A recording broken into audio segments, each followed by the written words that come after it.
China is the biggest military and diplomatic threat facing India. The two countries have been locked in a major border confrontation for over 4 years, and they're also battling for control and dominance in India's neighbourhood. Increasingly, India's foreign and military policy is focused on one question: how can it take on China? At the center of this question is Prime Minister Narendra Modi. Over the last 10 years, his policy on China has swung between talking and fighting. He began his first term in 2014 by trying to reach out and improve relations with China. 10 years later, the relationship is in tatters after the 2020 Galwan Valley clashes, which killed 20 Indian soldiers. For 4 years now, the relationship has been almost totally frozen. But now, calls are growing for India to engage China to manage that terrible rivalry. Will Prime Minister Modi do it? On this episode of Threadbare, we look at the state of India-China relations. We also ask a simple question: is India ready to engage China and improve their relationship to ease their bitter rivalry?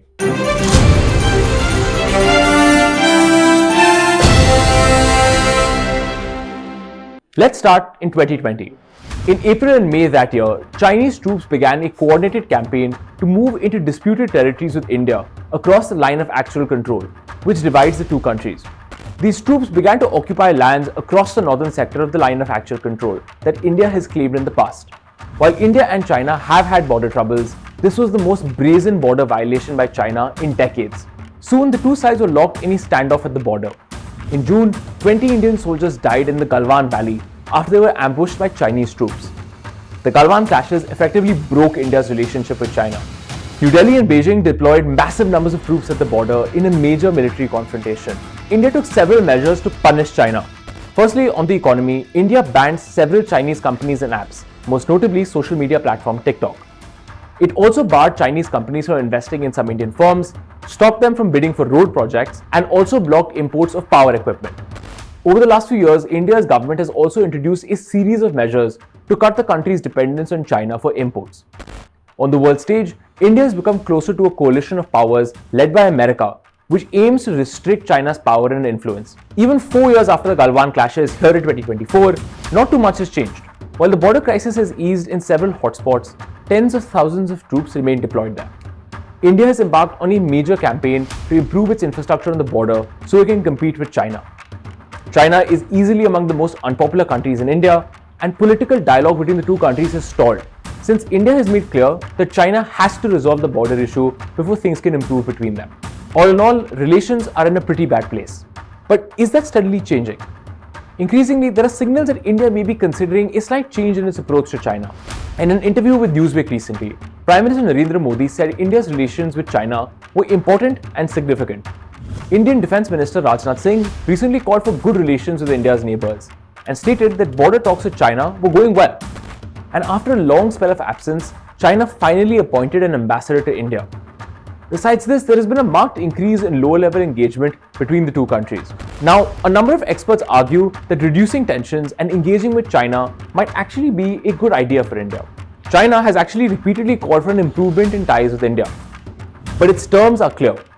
Beijing wants New Delhi to stop making the border crisis such a big deal, and it wants it to focus on other issues in the relationship like economics, trade, and climate change.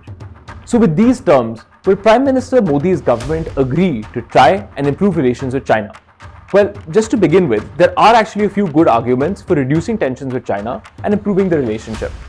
First, there's the economic argument.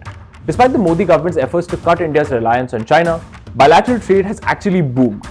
In 2022, India-China trade broke records and crossed $136 billion, which made Beijing India's second largest trade partner. Trade has increased because India's economy still needs imports of electronics, pharmaceutical ingredients, textiles, and chemicals from China. In fact, China is the top supplier of goods to India's most important industrial sectors. The Modi government's efforts to block some of these imports have been met by protests from Indian businesses who need Chinese products. Meanwhile, India's electronics sector has pushed the government to allow more Chinese investment and joint ventures with Chinese firms. The industry has even asked for easier visa norms to allow Chinese technicians to help Indian electronics companies, since so much of their equipment actually comes from China. Industry's argument is simple. If India wants to become a developed country by 2047, its major industries will need investment and know-how from China. And so India must reduce tensions with China and reset their relationship. Second, there's a diplomatic argument. India is not alone in having tensions with China. So do America, Australia, and Japan. But while India has had little high-level political dialogue with China, these other powers have actually engaged China at a very high level. President Joe Biden of America and Prime Minister Anthony Albanese of Australia have both met China's President Xi Jinping over the last couple of years. Meanwhile, Prime Minister Modi hasn't done that. So India isn't gaining much by being the only power that isn't engaging China. After all, its best partners in the Quad aren't even doing that. Finally, the military situation on the border with China is still unresolved after 4 years. Is maintaining tens of thousands of Indian troops on the border over the next few years really a sustainable policy? Improving relations with China might actually be a good way to resolve the situation. So with all of that laid out, should India really change its policy towards China? Many of India's best experts actually have a fairly nuanced answer on this. They say India has done well to hold its ground against China over the last few years. India has made clear again and again that China cannot break the rules on the border and get away without consequences. India needs to stay the course on the LAC. It cannot compromise on that. And there has to be some penalty that we must extract from the Chinese on this front. They also add that India has tried to work with China in the past, with little effect. Prime Minister Modi started off with outreach to China. I mean, he made all the right noises, he had the right intentions, and it was the Chinese that actually sort of undermined this relationship by their own set of actions. So, and we also, made the mistake of these informal summits without quite understanding what we were getting into.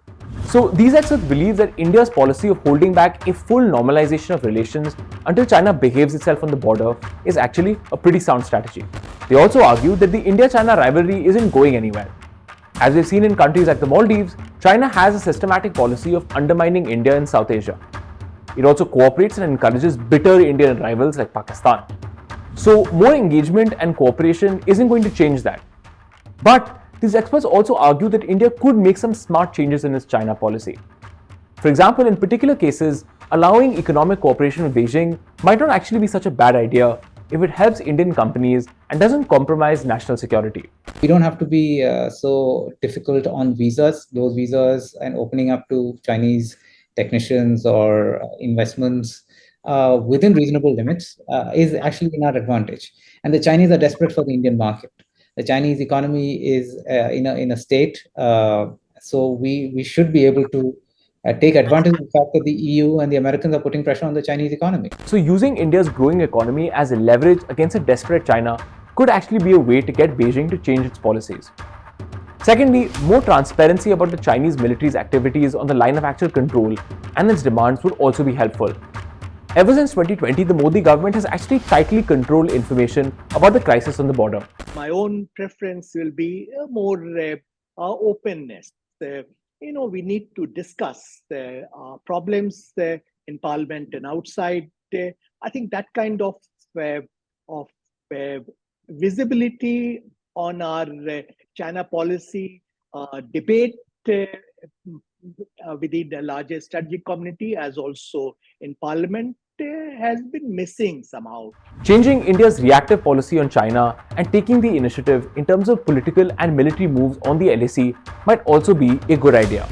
To sum it up, India's massive confrontation with China over the last few years has created a major crisis for New Delhi. So far, India has had a firm and sound policy of trying to restore stability and security while also competing with China. But after 4 years of no major breakthroughs with Beijing, it might be time for India to consider a fresh look at its policy with its biggest rival. Thanks for watching Threadbare with me, Shashank Patu. Catch me next week again on India Today Global.